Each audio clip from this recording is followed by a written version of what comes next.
Welcome to our strategic review of AI incident response. Now, if you've just finished the entire 10-part tutorial, this is going to be the perfect way to lock in everything you've learned. And if you're just joining us, think of this as your high-speed briefing on what is, without a doubt, one of the most critical capabilities for any modern organization. But first things first, for everyone who went through all 10 parts, seriously, a huge congratulations. That was a major investment of your time, and because of it, you are now equipped with an incredibly powerful strategic framework. So let's consolidate all that knowledge. This whole review is based on that comprehensive report from Virtualization Options LLC, the one called Creating, Running, and Integrating an AI Incident Response Team, Process, and Department. It's really designed with folks like IT managers and senior management in mind. We're going to recap our journey through these 5 key stages. These stages neatly organize the 10 chapters you just completed, and this will really help you see the big picture and how everything flows together when you're building your AI IR capability. All right, let's jump right back to where it all started, the core problem.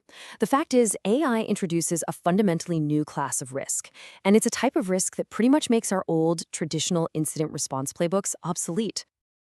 Our traditional IT response plans, they were built for things we understand, like a server crashing. But an AI incident, that is a completely different beast. It can be super subtle, really hard to even notice at first, and yet it can have these massive cascading consequences that go way beyond a simple tech glitch.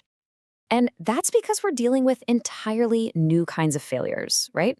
We're not talking about simple crashes. We're talking about complex, thorny issues like algorithmic bias creeping into decisions, AI models just making things up, what we call hallucinations, or their performance slowly degrading over time through model drift.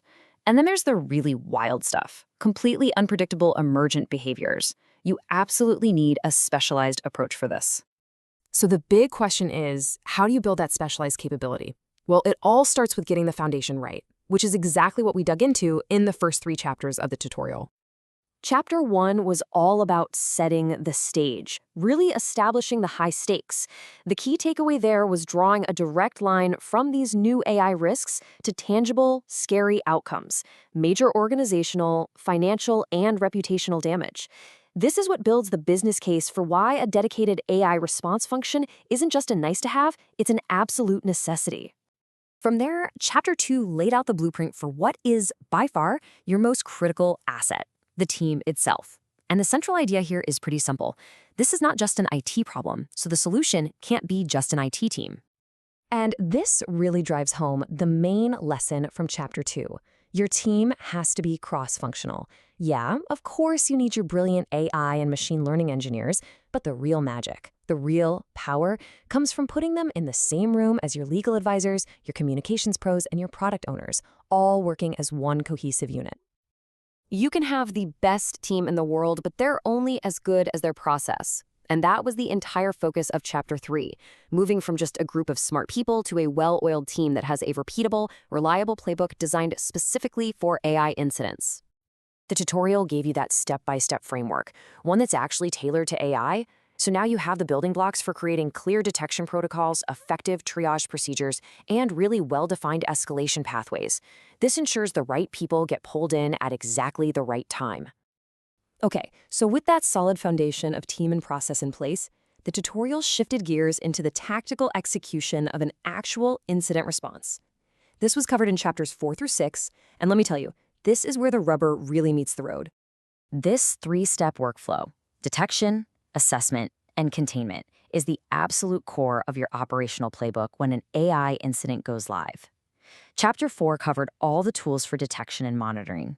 Chapter 5 gave you frameworks for assessing just how bad it is, and Chapter 6 laid out the strategies for containment and eventually recovery. So the immediate threat is contained. Phew, but the incident is far from over. Chapters 7 and 8 covered the critical and, frankly, often overlooked phase, the aftermath. The work absolutely does not stop just because the system is back online. And what the tutorial did so well here was split this into 2 vital but very different jobs. Chapter 7 was all about communication, managing the external story with your stakeholders, the public, and the media.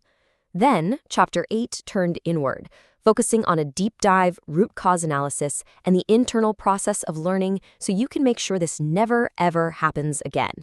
Finally, the tutorial wrapped up by looking forward. Because, it's not enough to just get good at responding to incidents. The ultimate goal is to build lasting resilience. And that was the entire focus of the final 2 chapters. This quote from the report really just hits the nail on the head. It perfectly summarizes the strategic importance of everything you've learned. This isn't some side task for the tech team. It is a core business function that needs buy-in from the entire organization, all the way up to the top. So how do we make that happen? Well, Chapter 9 was the tactical guide for that. It focused on how to actually merge your new AI IR capabilities with the IT and security operations you already have. It's all about breaking down those organizational silos to create a single, unified response framework. And this is such a critical distinction that came out of Chapter 9. Real, true integration isn't just about plugging in some new software tools. Success, real success, comes from weaving these new technical processes into the very fabric of your organization's existing governance and compliance structures.